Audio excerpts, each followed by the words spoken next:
एक बार पुनः सभी विद्यार्थियों का जोरदार स्वागत। विद्यार्थियों, आशा करता हूँ आपको सभी वीडियो लेक्चर समझ आ रहे होंगे और आप मन लगाकर अध्ययन कर रहे होंगे।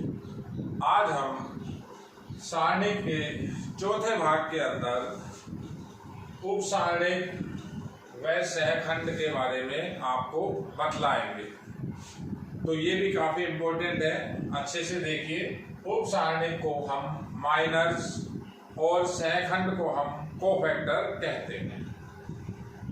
अब इसकी थोड़ी चर्चा करते हैं। किसी भी सारणिक में यदि वो सारणिक द्वितीय क्रम से बड़ा है, द्वितीय क्रम, तृतीय क्रम, चतुर्थ क्रम, तो ऐसा सारणिक जिसका क्रम द्वितीय से अधिक हो, वहाँ हर अवयव के उपसारणिक और सहखंड होते हैं। तो हर अवयव के उपसारणिक और सहखंडों को हम समझेंगे, देखेंगे। मैं आपको इसे एक मानक रूप द्वारा बतलाऊंगा। तो काफी इम्पोर्टेंट है, अच्छे से देखिए। हमारे पास यदि कोई सारणिक डेल्टा बराबर मानक रूप में A11, 12, 13, 21, 22, 23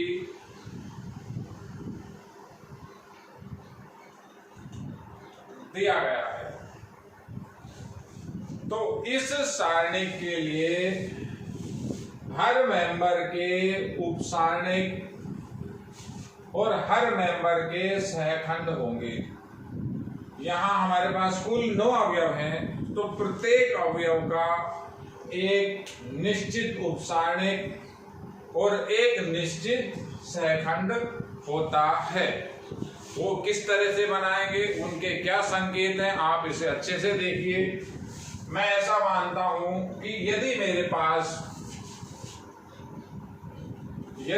पास कोई सा भी अवयव A, I, J, इन 9 के अंदर कोई भी अवयव को हम A, I, J से बताएं, तो जो ये उपसारणिक है, इस उपसारणिक का संकेत होता है M, I, J।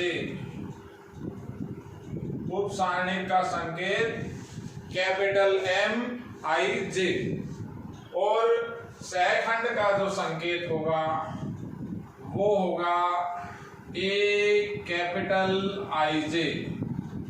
कई किताबों में इसे कैपिटल C से भी लिखते हैं, लेकिन अपने राजस्थान बोर्ड में जो इसका सिंबल है वो है कैपिटल A, और उसके बाद जो भी उसका नंबर हो, 22 हो तो 22 आ जाएगा, 21 है तो 21 आ जाएगा। ऐसे ही माइनर की बात करें, उपसारणिक की बात करें, जैसे A23 का उपसारणिक कैपिटल M23 होगा, स्मॉल A31 का सहखंड कैपिटल A31 होगा।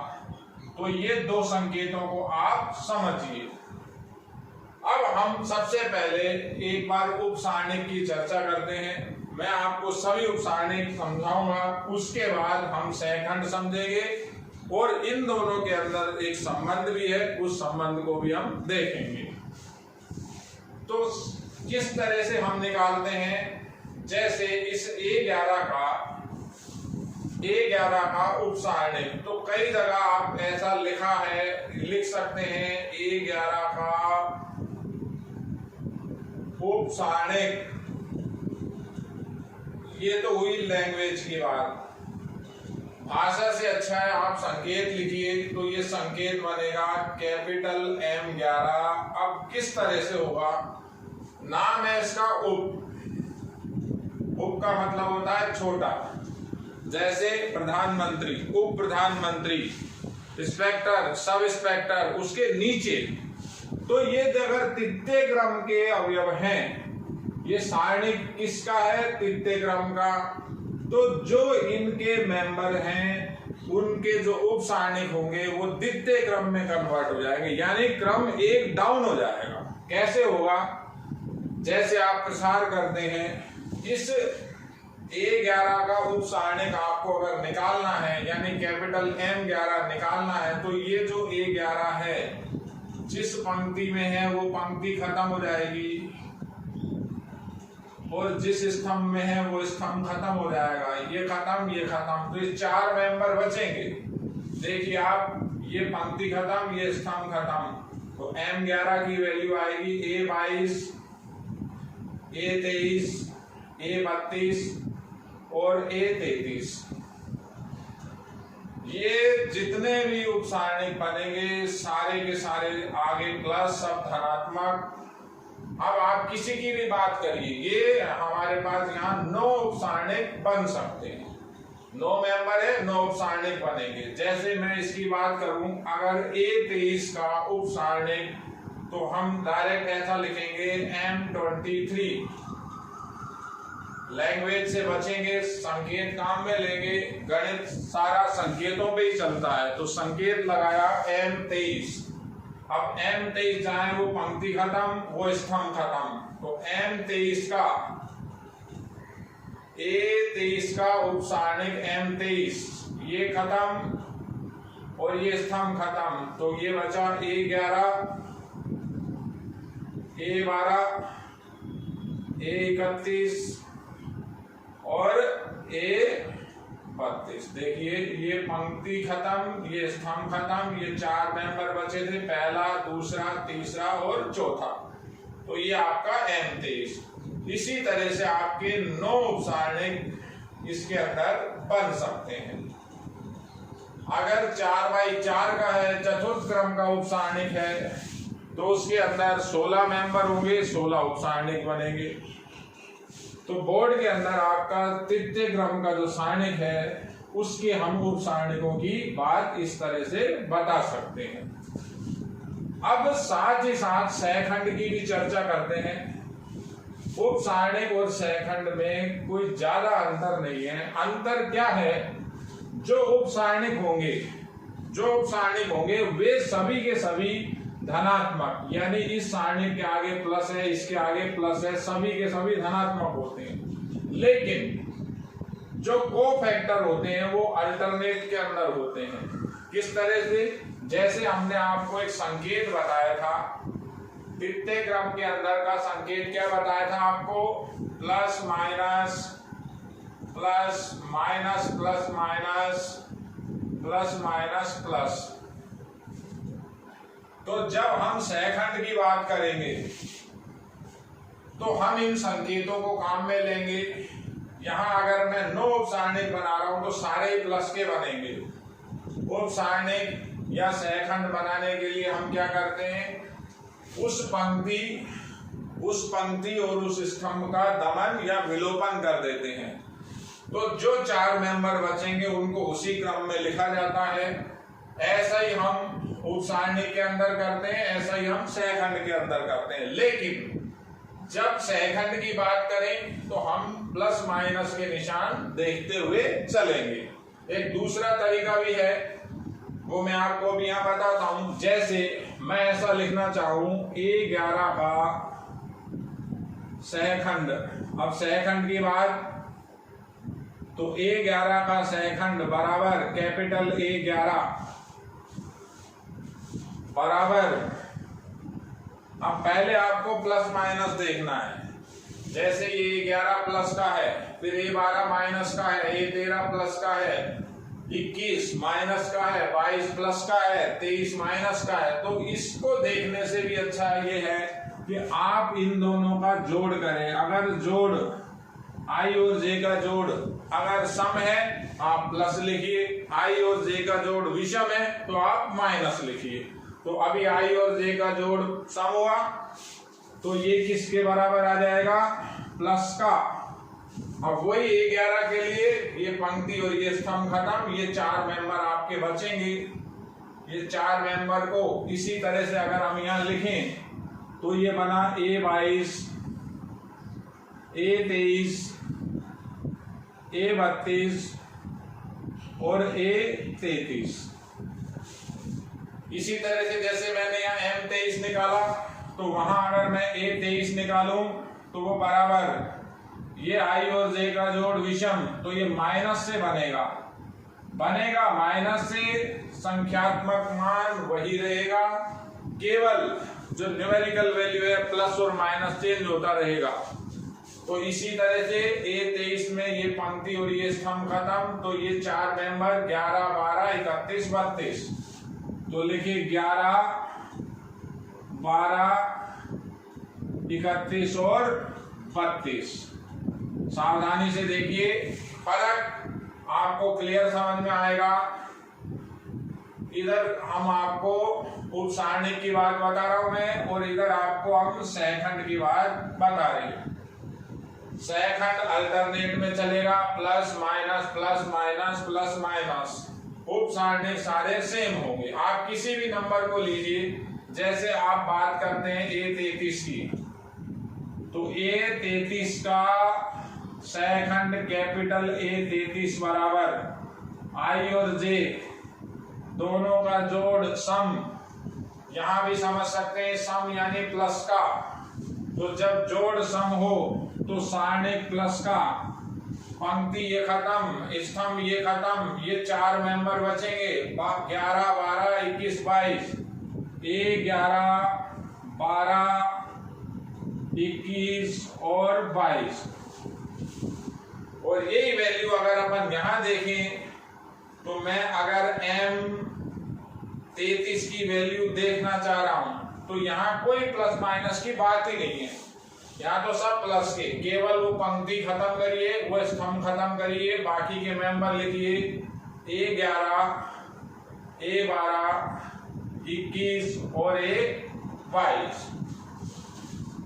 तो सहखंड संकेत होगा कैपिटल A, उप सारणिक संकेत होगा कैपिटल M। अब इन दोनों के अंदर एक रिलेशन है, वो संबंध को भी देख लेते हैं। संबंध से आपको काफी चीज समझ में आ जाएगी। संबंध किस तरह से लिखेंगे इनका, मैं ऐसा लिख रहा हूं, Mij का मान बराबर, Mij का मान किस तरह से बराबर होगा, -1 की पावर i प्लस j और Aij। आप इस संबंध को समझिए, देखिए Mij की वैल्यू Aij की वैल्यू के बराबर होगी, लेकिन ये लिखा हुआ है -1 की पावर i प्लस j।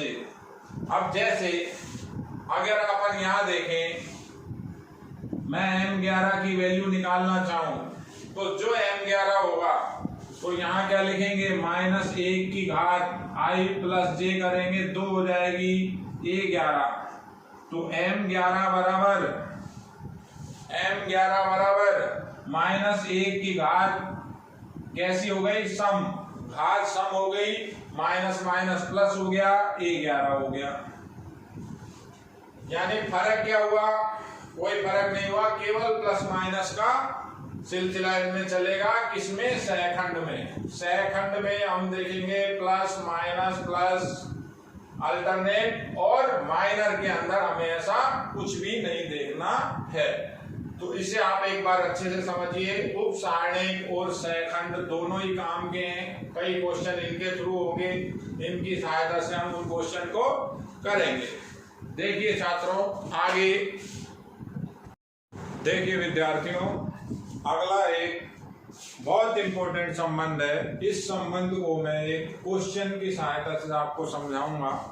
संबंध किस तरह से है, कोई भी तृतीय क्रम का अगर सारणिक डेल्टा हो, तो उस डेल्टा का मान हम इस तरह से लिख सकते हैं। ये क्या है, ये मेंबर है A11 और गुणा है उसके साथ उसी का सहखंड A12 गुणा उसी का सहखंड A13 गुणा उसी का सहखंड, सबका जोड़। इस तरह के आपके 6 संबंध हैं। यानी जब मैं किसी सारणिक का R1 के सापेक्ष प्रसार करूं, तो सॉल्यूशन इस तरह से बनता है।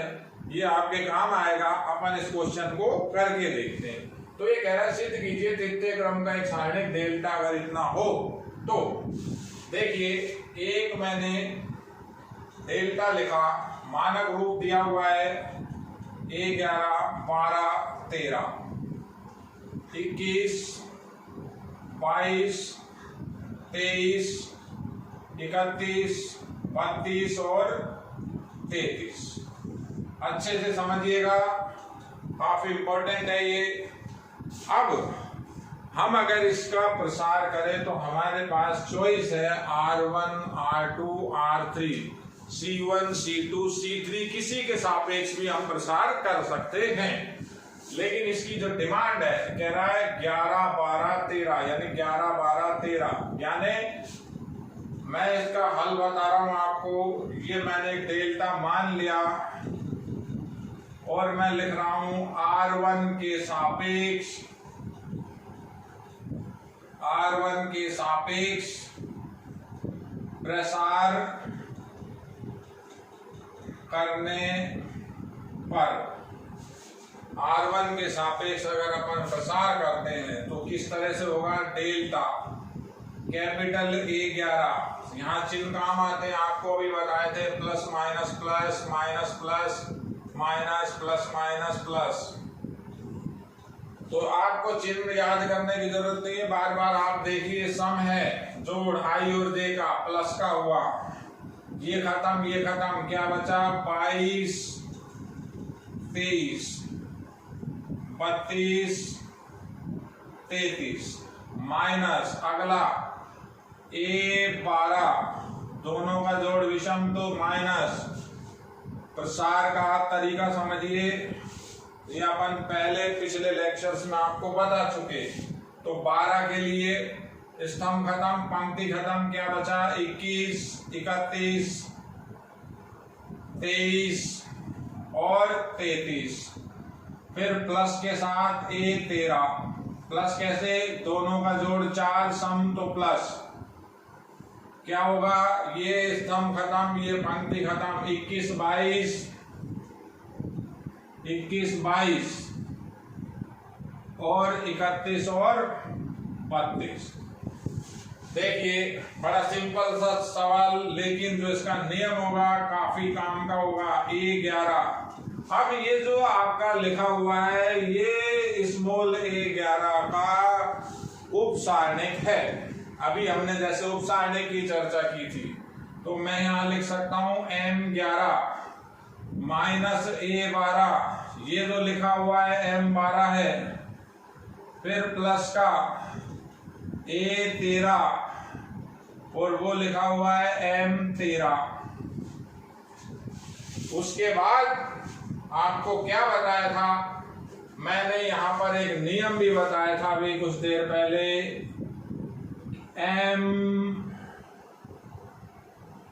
MIJ बराबर -1 की power I plus J AIJ। ये जो कैपिटल M है, मैं इसे कैपिटल A में कन्वर्ट कर रहा हूं, क्वेश्चन के अंदर ये डिमांड है। तो अगर अपन I और J की वैल्यू एक एक रखें तो यहाँ बिल्कुल क्लियर है, क्या आ रहा है कि M11 बराबर हो जाएगा A11 के,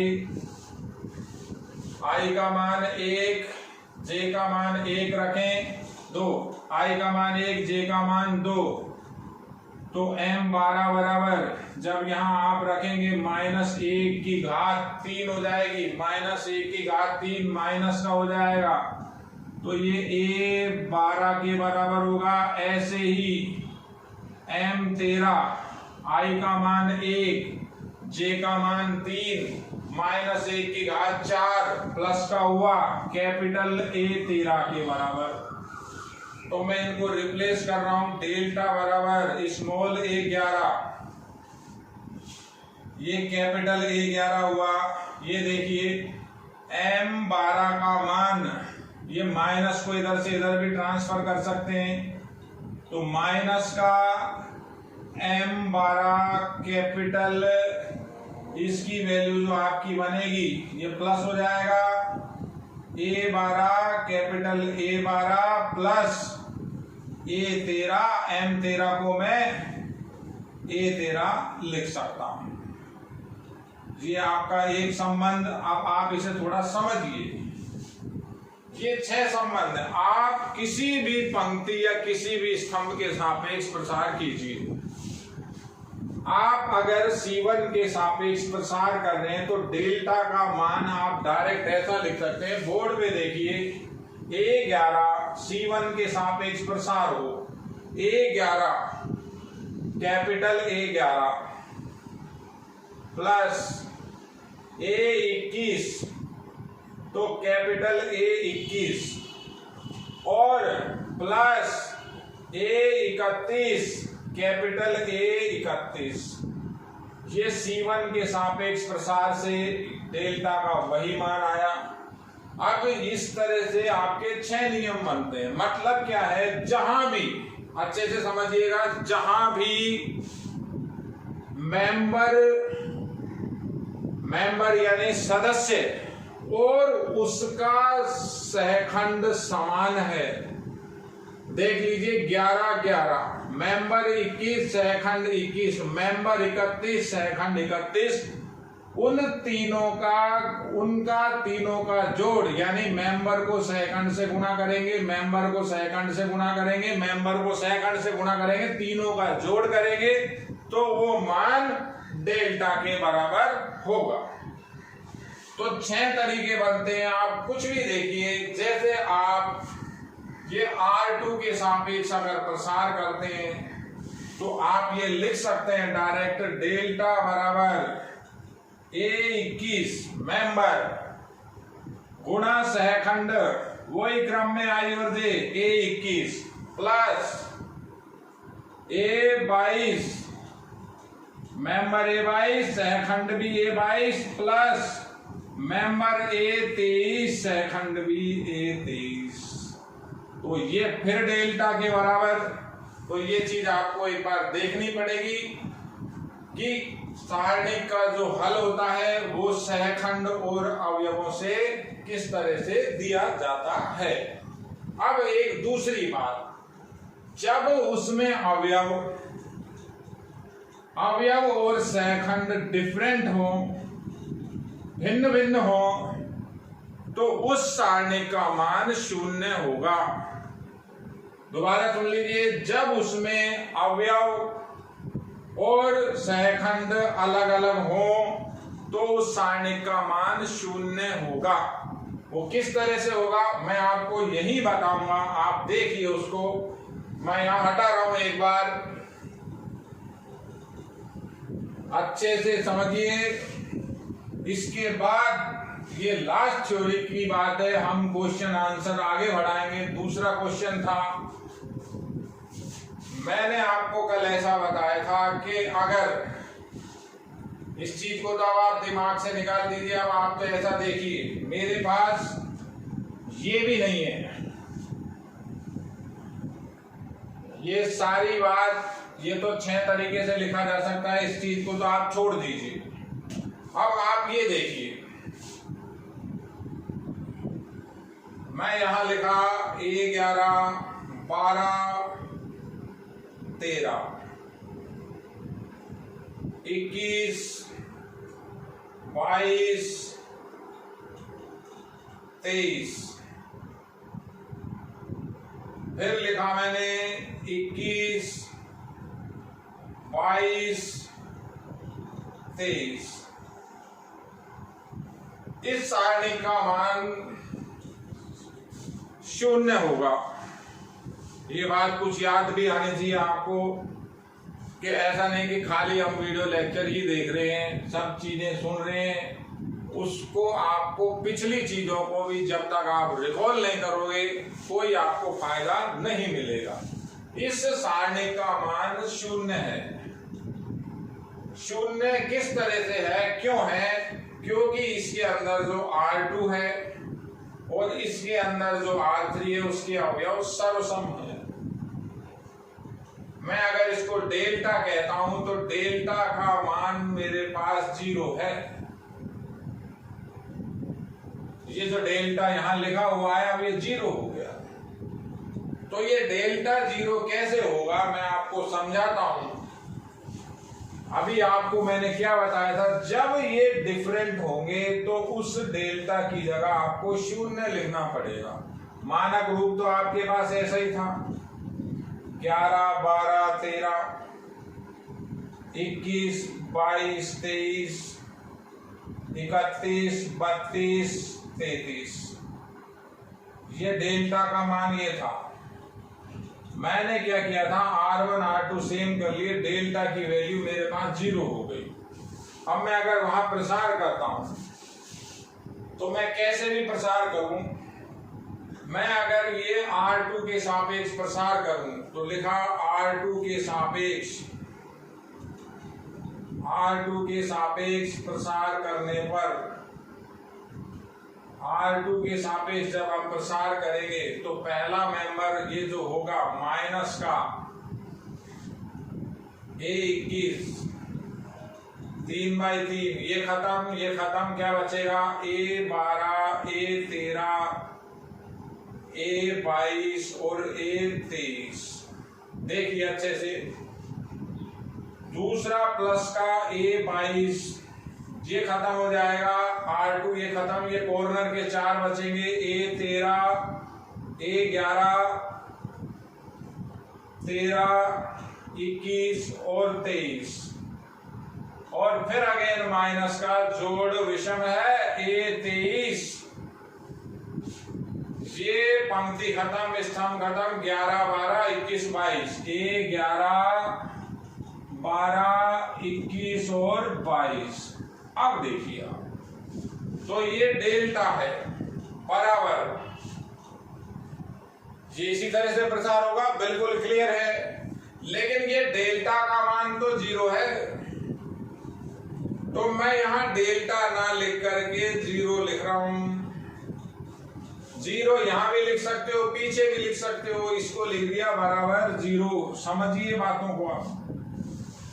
अब देखिए ये जो मेरे पास उपसारणिक है, ये यहाँ किसका उपसारणिक समझ में आता है, ये जो उपसारणिक है यहाँ समझिए 12, 13,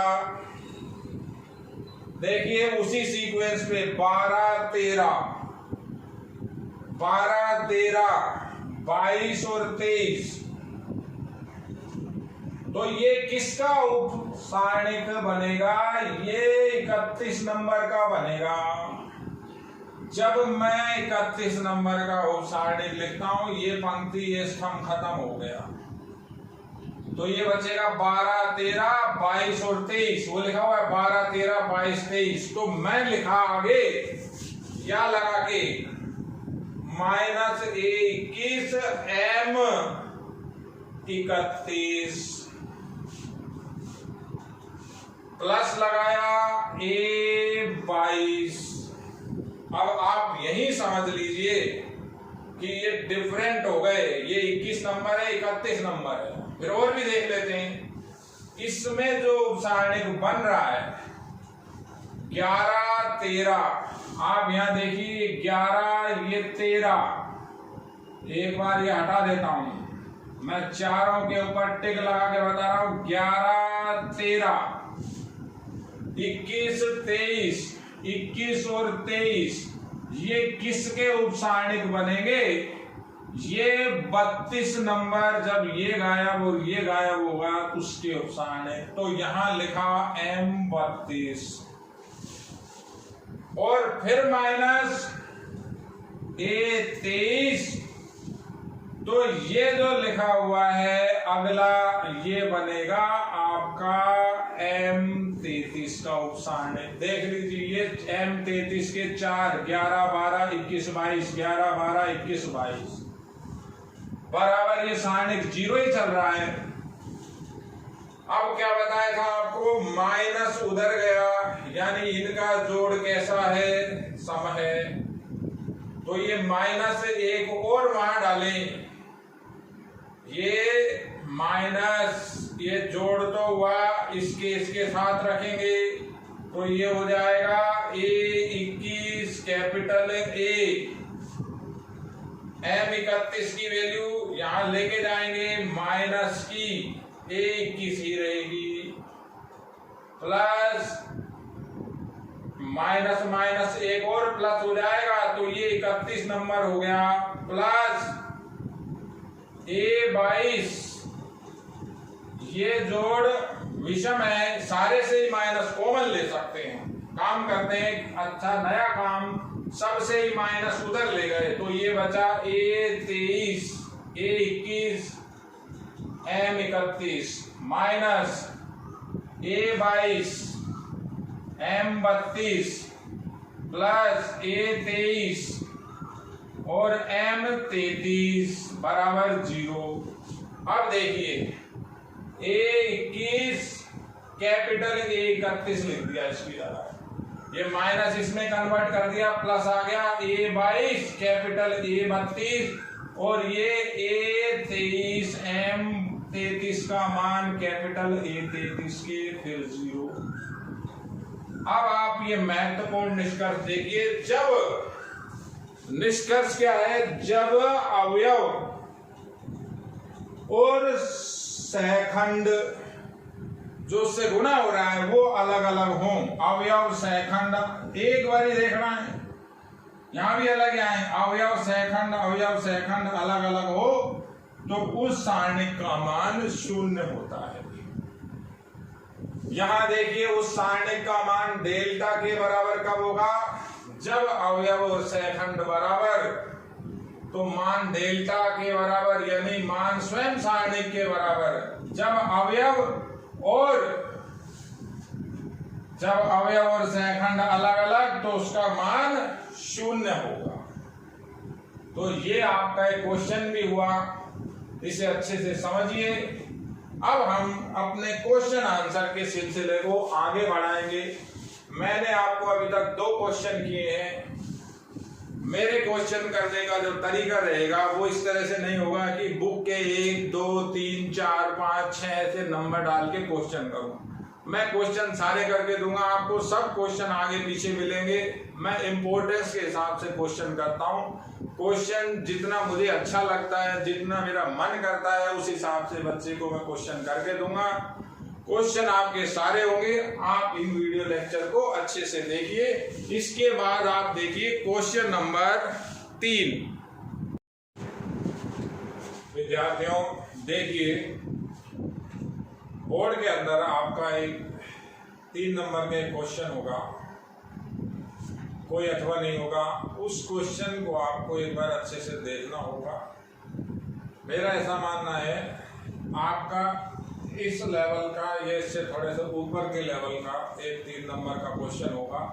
तो हम जो क्वेश्चन कर रहे हैं वो आपके एक नीचे से ऊपर के क्रम में क्वेश्चन कर रहे हैं। मैं आपको एक एक करके सारे क्वेश्चन करूंगा, आपको उसको अच्छे से समझना होगा। जैसे ये क्वेश्चन है, तो इस क्वेश्चन के अंदर सारणिकों के सभी गुणधर्म आपके माइंड में बिल्कुल रनिंग में होने चाहिए। ऐसा नहीं है कि हम वहां किसी एक सेट पैटर्न को ही हमेशा लगाते रहें, क्योंकि कई बार क्या करता है, अगर बच्चा किसी चीज को रट के समझने से ज्यादा रटने में विश्वास रख लेगा तो क्वेश्चन को नहीं कर पाएगा। बड़ा अभी ये जो क्वेश्चन है बड़ा सिंपल क्वेश्चन है। तो कहता है एक सारणिक दिया गया है, इसका मान आपको ये सिद्ध करना है। पहली बात आप मेरी ये समझिए, किसी भी सारणिक को, जो बोर्ड के क्वेश्चन की बात कर रहा हूं, 3 नंबर का क्वेश्चन होगा, उसको आप सीधे प्रसार या सीधी सारुस विधि से नहीं करेंगे, चाहे वो लिखे चाहे नहीं लिखे। कई बार तो वो लिखेगा कि इस क्वेश्चन को बिना प्रसार की सहायता से कीजिए। अगर नहीं भी लिख रहा, जैसे क्वेश्चन है कह रहा है कि इसको सिद्ध कीजिए। अब कई बार बच्चा सोचता है कि मुझे कुछ 1 नंबर आधा नंबर मिल जाएगा, मैं इसको किसी न किसी तरीके से प्रसार को आगे बढ़ा दूं, तो ये सिद्ध करना काफी मुश्किल हो जाएगा।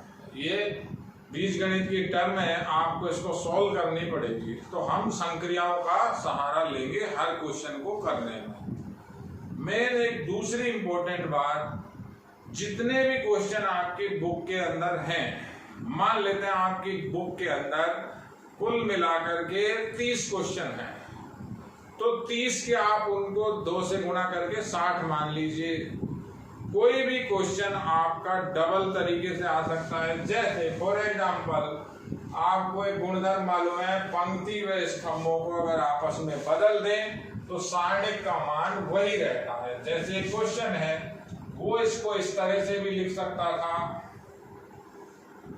1 1 1 C1 को R1 में x y z x square y square z square.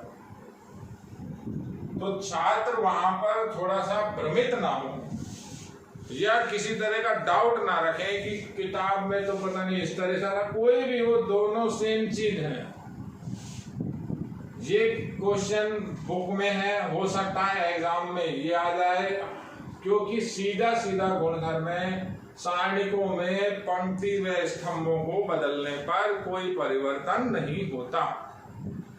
तो वो किसी भी क्वेश्चन के अंदर R1 C1, R2 C2 और R3 को C3 की फॉर्म में लिखकर भी दे सकता है। कई बार छात्र कहते हैं सर ऐसे आ गया था। अरे तो अच्छे छात्र को तो पता है, एवरेज को ही पता है, बिलो एवरेज जो स्टूडेंट होते हैं कई बार वो भ्रमित हो जाते हैं। तो पहला आपका ये भ्रम आपको नहीं रखना है। किसी भी क्वेश्चन को आप मान लें, अभी मैं वापस वही लिख रहा हूं, तो ये कहता है कि ट्रू प्रूव सिद्ध कीजिए, कहता है सिद्ध करके बताइए, प्रूव दैट किस सारणिक का मान ये। अब हल हम किस तरह से करेंगे, आपके पास कोई भी सारणिक हो तो गणित में पहले सबसे पहली कंडीशन होती है इक्वेशन बनाना।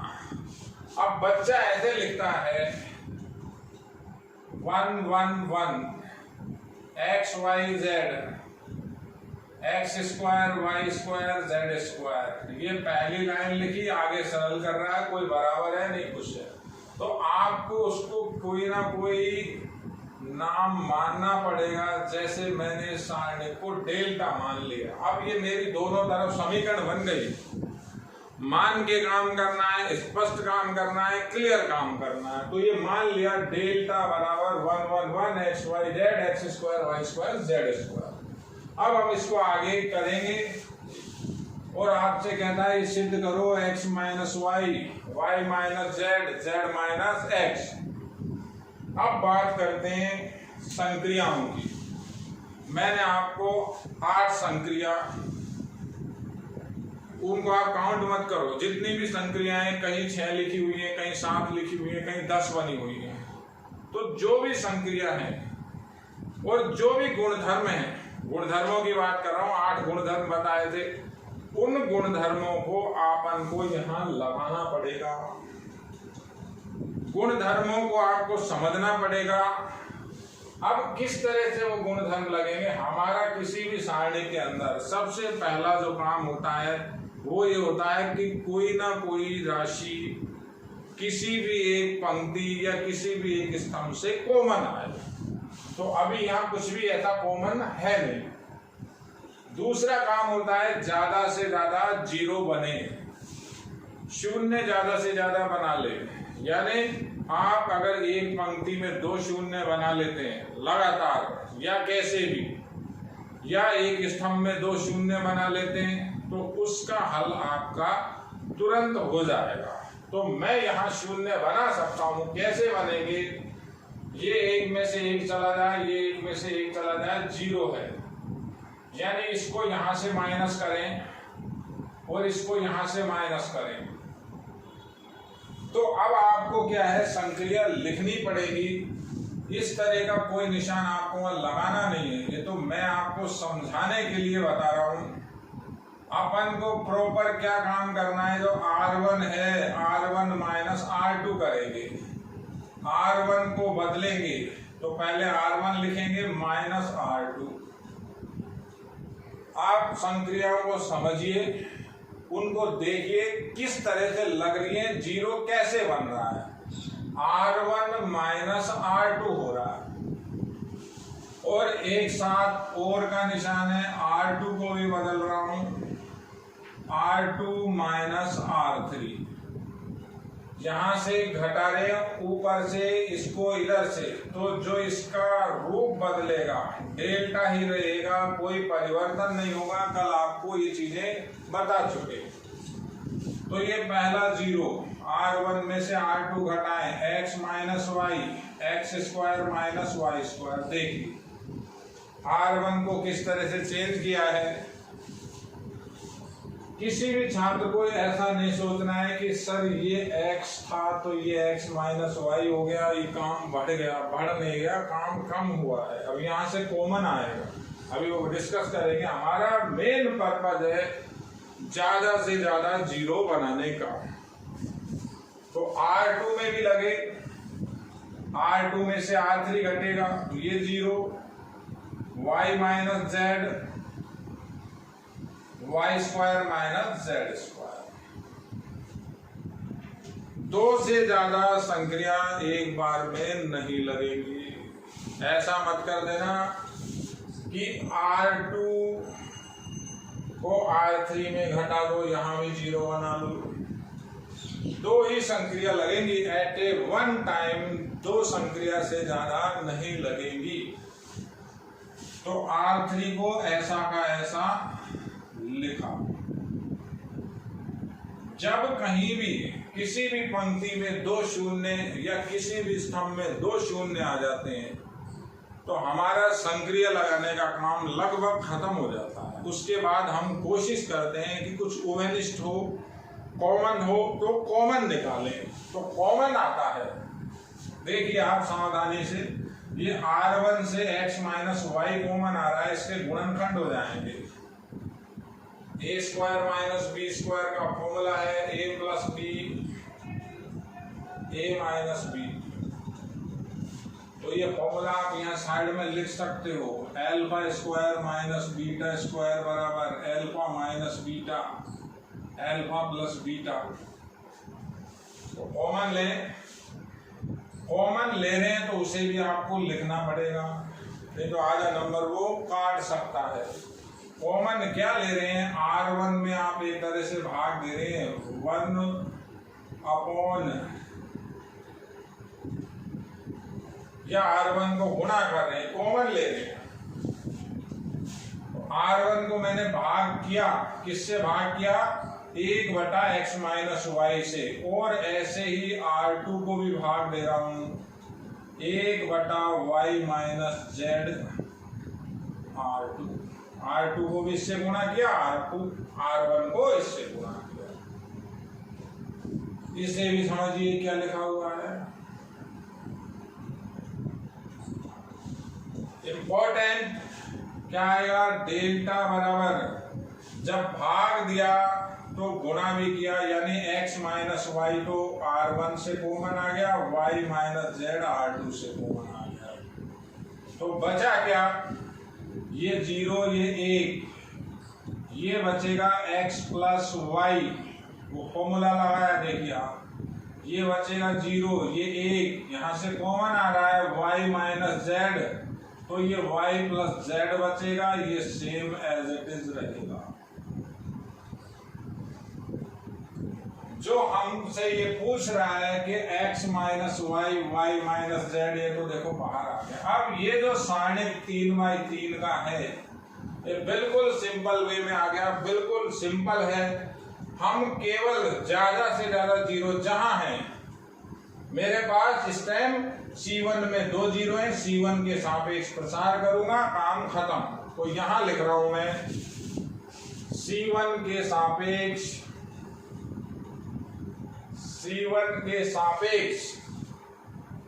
प्रसार करने पर, तो C1 के सापेक्ष प्रसार करेंगे, डेल्टा x माइनस वाई बाहर पहले ही, y माइनस जेड पहले ही बाहर। अब ये मैंने एक मजला ब्रैकेट लगा, C1 के निशान क्या होते हैं, प्लस माइनस प्लस, तो ये दोनों तो जीरो है, इन दोनों को तो, इनकी तो अपन को उप सारणी लिखनी ही नहीं है। एक बचा एक, तो ये एक लिखा, इसकी भी कोई नीड नहीं है, लिखना चाहे कोई बच्चा लिख सकता है। ये जिस पंक्ति में था, ये जिस स्तंभ में था वो गायब, तो ये चार मेंबर बचते हैं, 1 x प्लस वाई एक और y प्लस जेड। देखिए आप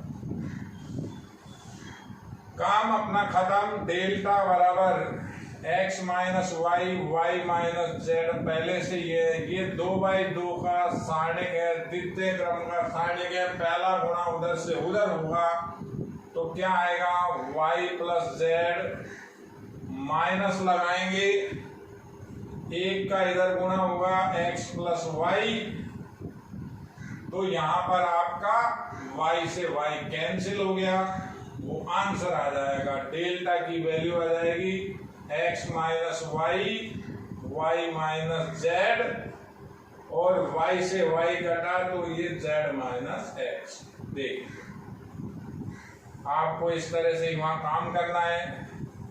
अच्छे से समझिए किस तरह की हम संक्रिया लगाएंगे, क्यों लगाएंगे, ये प्रैक्टिस है।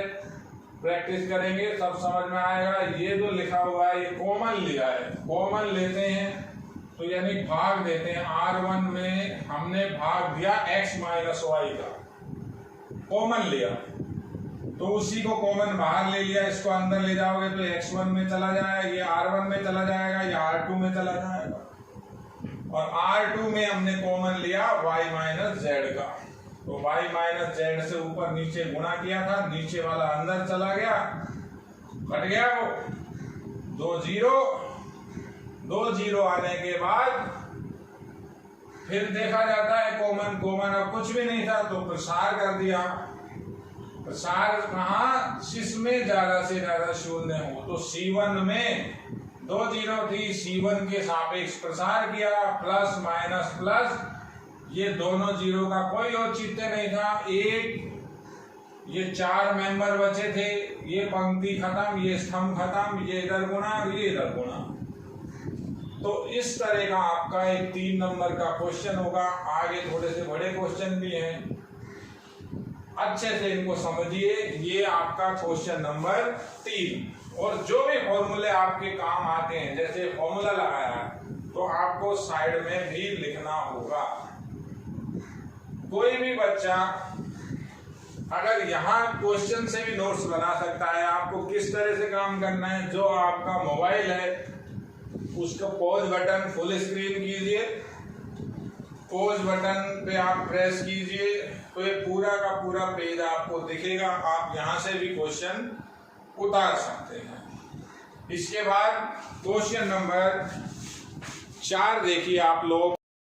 देखिए विद्यार्थियों, क्वेश्चन नंबर 4 कह रहा है सिद्ध कीजिए एक द्वितीय क्रम का सारणिक बराबर x plus Y plus Z गुणा x माइनस जेड का होल स्क्वायर। अब किसी भी क्वेश्चन में सबसे पहले आपको ये सोचना होगा, यही समझना होगा किस तरह के गुणधर्म लगाएं, किस तरह की संक्रिया लगाएं जिससे इसका सॉल्यूशन धीरे धीरे होने लग जाए। ऐसा ना हो कि हम इस क्वेश्चन को और बड़ा कर लें। तो अपन को सबसे पहले यही देखना है, पहला काम हल को हम डेल्टा के बराबर, डेल्टा बराबर y plus Z, Z plus X, X plus Y, X Z Y, Y X Z. किसी भी तरह का प्रसार स्टार्टिंग में नहीं होगा, किसी भी तरह का सारूस रूल नहीं लगेगा। आपको सबसे पहले यही सोचना है कौन सी संक्रिया इसके लिए बेस्ट है। तो संक्रिया आप पंक्ति संक्रिया या स्तंभ संक्रिया किसी भी तरह से लगा सकते हैं। अब देखिए आप मेरी बात को समझिए, जो पंक्ति संक्रिया लगेगी उसको आप ऐसे समझिए, पंक्ति इस तरह से और स्तंभ संक्रिया इस तरह से। हमें करना क्या है, या तो हमें पंक्ति संक्रियाओं में काम करना है पहले, या स्तंभ संक्रिया में एक लाइन के अंदर। अगली लाइन में आप किसी भी तरह से संक्रियाओं को लगा सकते हो, यानी पंक्ति स्तंभों को भी बदल सकते हो। तो अपन देखें संक्रिया वो लगाएं जिससे ज्यादा से ज्यादा जीरो बने या कॉमन आए। अब देखिए मैं आपको ऐसे समझाता हूं, अगर यहाँ घटाते हैं, घटाते कैसे हैं, इसमें से ये माइनस करते हैं तो ये y कैंसिल हो जाएगा, ये x कैंसिल हो जाएगा, यहाँ z नहीं है तो ये एक z माइनस का और बन जाएगा। तो ये इधर से इधर जो संक्रिया चल रही है, स्तंभ संक्रिया चल रही है, ये काम की नहीं है। क्यों नहीं है? ये y माइनस करोगे z रह गया, x माइनस करोगे z रह गया, ये z यहाँ माइनस करोगे तो x minus y minus z हो गया। संक्रिया का वैसे मैं आपको नाम बता दूं, C1 को बदला C1 माइनस C3, लेकिन उससे इतना बेनिफिट नहीं मिलेगा क्योंकि C1 इस तरह का बन जाएगा, Z ये यहां से घटा रहे हो, ये फिर Z और ये बन जाएगा आपका 3 टर्म का x plus Y minus Z। ये C1 की कंडीशन बनेगी तो ये हमारे लिए इतना हेल्पफुल नहीं है। अब कोई बच्चा कहता है कि सर बाद में R1 माइनस R2 कर लेंगे, एक जीरो आ जाएगा, तो एक जीरो नहीं, लगातार 2 जीरो चाहिए। तो मैं आपको ये समझाऊंगा कौन सी संक्रिया प्रॉपर है। अब देखें, या तो इधर सबको जोड़ के देखें, इधर सबको जोड़ें तो किस तरह से काम होगा। सारे अगर ये जोड़ ले तो ये आता है 2y(x + z), ये आता है 2x 2z, इसका अगर सबका जोड़ करें तो ये आता है आपका 2x + 2y + z। तो ये भी डिफरेंट है। अगर हम इन सबको ऐसे जोड़े, ऊपर से नीचे जोड़ें, तो देखो आप ये सबका जोड़ x + y + z, इनका जोड़ x + y + z और इनका जोड़ 2 कॉमन आ जाएगा, 2x 2 तो कॉमन आ जाएगा, x + y + z। तो सबसे अच्छी संक्रिया यह है कि इन सबको जोड़ दिया जाए। अब आप मेरे हाथ के इशारे को समझिए, ऐसे अगर आप सबको जोड़ेंगे तो यानी आप पंक्ति संक्रिया काम में लेंगे। ऐसे अगर आप जोड़ेंगे या ऐसे घटाएंगे तो आप स्तंभ संक्रिया काम में लेंगे। स्तंभ इधर से इधर घटाया, इधर से इधर घटाया, स्तंभों में काम हो रहा है, इधर से इधर काम करोगे तो वो पंक्ति संक्रिया होगी। तो मेरे को क्या करना है, किसी एक भी पंक्ति में ये बाकी की 2 पंक्ति जोड़नी है।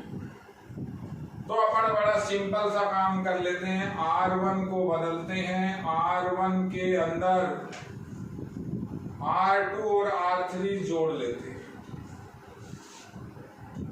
R2 को भी बदल सकते हो तो R2 interchange R2 + R1 + R3, तो ये R2 बदल जाएगा। ऐसे ही R3 में भी इन दोनों को लाकर जोड़ सकते हो। इससे जो हर मैथ के अंदर जो प्रॉब्लम होती है वो इनिशियल प्रॉब्लम होती है। अगर बच्चा स्टार्ट सही करेगा, किसी क्वेश्चन को चालू सही करेगा तो खत्म भी सही करेगा। अगर उसने स्टार्टिंग में ही गड़बड़ की हुई है तो गड़बड़ उससे संभलेगी नहीं। इस चीज का बड़ा फर्क पड़ता है। जो मैथ के अंदर पहले दूसरे स्टेप होते हैं बहुत महत्वपूर्ण होते हैं। ये संक्रिया जो मैंने लगाई है बिल्कुल प्रॉपर है, इसे हम काम में ले रहे हैं। देखिए इसका क्या फायदा मिलेगा। तो इस संक्रिया लगाई, ये सबको जोड़ा, यानी R1 के अंदर R2 और R3 जोड़े, ये दोनों इसके अंदर जुड़ेंगे तो 2 तो कॉमन, x + y + z। काम इसी तरह से करना है आपको।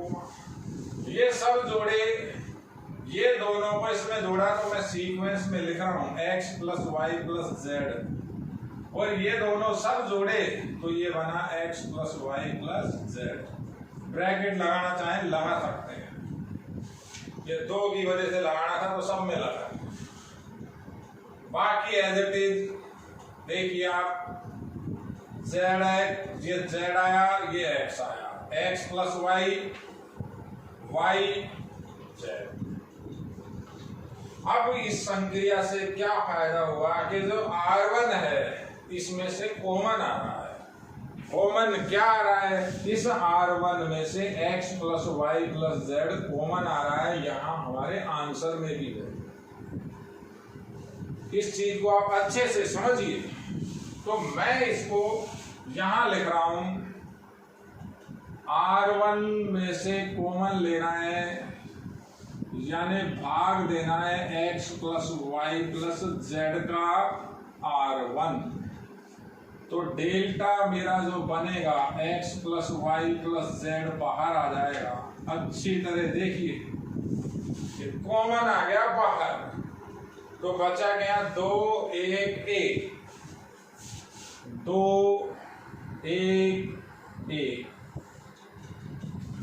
ये 6 के 6 ऐसे के ऐसे लिखे, z plus x plus Y, Z Y X Z.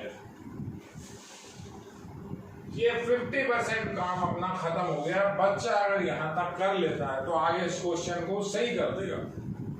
काम की चीज सबसे बढ़िया ये संक्रिया कि हम सबको जोड़े तो सिमिलर हो गए, सिमिलर हो गए तो कॉमन आ गया। हमारा मेन पर्पज कॉमन लेना या ज्यादा से ज्यादा जीरो बनाने का होता है। अब हमारा काम ज्यादा से ज्यादा जीरो बनाना। तो जीरो ज्यादा से ज्यादा कैसे बनेगी मैं आपको समझाता हूं।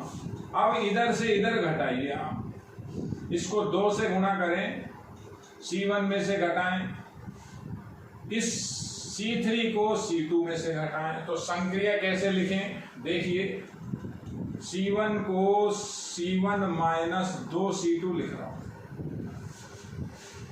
लिखने के बाद आपको समझना पड़ेगा ये संक्रिया क्यों लग रही, और C2 को C2 माइनस C3। तो डेल्टा का जो मेरा मान आएगा, तो डेल्टा का मान क्या आएगा आपका, x plus Y plus Z तो बाहर, ये 2 से गुणा करके जब यहां से घटाओगे तो ये 0 बनेगा। ये 2 से गुणा किया, इसमें से घटाया, तो माइनस के 2z जब घटेंगे तो x माइनस जेड बनेगा। ये 2 से गुणा करूंगा, यहां से घटाऊंगा तो x माइनस वाई बनेगा। देखिए आप, ये पहली संक्रिया लगाई है, और का निशान, इस C2 को C3 से घटाएं तो क्या आया, 0 z minus x y minus z, और ये ऐसा ऐसा 1 z। आगे मैंने आपको ऐसा बताया जहां ज्यादा से ज्यादा जीरो हो। पहले तो कॉमन देखते हैं, कॉमन अभी यहाँ कुछ भी नहीं है, R2 और इस R3 में से कोई कॉमन नहीं आ रहा। तो कॉमन नहीं आ रहा तो हमारे 2 जीरो बन गए, 2 जीरो बन गए। तो R1 में है, R1 के सापेक्ष जब प्रसार करेंगे तो मेंबर है प्लस माइनस प्लस, ये 4 मेंबर आपके बचेंगे। देखिए कैसे बचेंगे, एक लैंग्वेज R1 के सापेक्ष प्रसार करने पर तो डेल्टा का जो मान होगा वो क्या आएगा, x plus Y plus Z तो बाहर है, मंझला ब्रैकेट लगाया, 1 लिखा, ये 0 था, ये 0 था, कोई मतलब नहीं है कि इनके अवयवों के हम उपसारणिक लिखें। तो 1 प्लस माइनस प्लस का x minus Z, Z minus X, X minus Y, Y minus Z. देखिए अब ये 2/2 का सारणिक का गुणा, इसका इधर गुणा करना है, पहले चिन्ह बदलना है। मैं आपको इसको यहां लिख के बता रहा हूं, देखिए आप बाद में आप पॉज भी कर सकते हैं, मैंने केवल क्वेश्चन हटाया है। तो डेल्टा बराबर x plus Y plus Z, गुणा कैसे, उधर से उधर x माइनस जेड का y माइनस जेड से, x माइनस जेड का y माइनस जेड से गुणा, और माइनस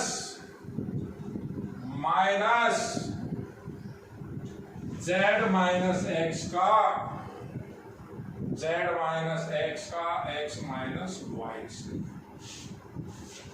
कोई दिक्कत? तो सरल करें x plus Y plus Z. यहाँ अगर कुछ कॉमन देखना चाहें तो ये x माइनस जेड, ये z माइनस एक्स कॉमन ले सकते हैं, ये चिन्ह बदल जाएगा। तो मैं एक काम करता हूँ, कॉमन ले लेता हूँ। देखिए यहाँ x माइनस जेड है, ये z माइनस एक्स है, x माइनस वाई कॉमन ले लिया तो ये बाहर आ गया, ये y माइनस जेड बचा, ये प्लस का हो गया। जब कॉमन एक माइनस माइनस प्लस का हुआ, ये x माइनस वाई फिर बचा। तो डेल्टा का मान आया x plus Y plus Z, x minus Y. और इस ब्रैकेट के अंदर आप देखिए अच्छे से, y से y कट रहा है, यहाँ देखिए y से y कट रहा है, तो x माइनस ये x माइनस जेड कॉमन आएगा, x माइनस जेड, ये देखिए x माइनस जेड, और ये माइनस भी एक बाहर ले लिया तो x माइनस जेड कॉमन ले लिया, तो y माइनस जेड ये बचा, ये माइनस बाहर ले लिया था, प्लस x माइनस वाई। तो अब इस ब्रैकेट में y से y cancel, x minus Z, तो ये डबल हो गया। तो ये सिद्ध हुआ डेल्टा बराबर x plus Y plus Z, x minus Z का होल स्क्वायर। देखिए ये प्रूव था, ये प्रूव करना था, वो प्रूव हो गया। अपन लिख देंगे सिद्ध हुआ। अच्छे से देखिए आप, मेन जो ये संक्रिया लगाइए, इसे समझिए। 3 अंक का एक क्वेश्चन आपका इस तरह का आएगा, बड़ा सिंपल है। जो बच्चा इन गुणधर्मों और संक्रियाओं को समझेगा उसका ये क्वेश्चन बिल्कुल सही होगा। आशा करता हूँ आप लोग स्वस्थ होंगे और मन लगा करके पढ़ रहे होंगे। धन्यवाद।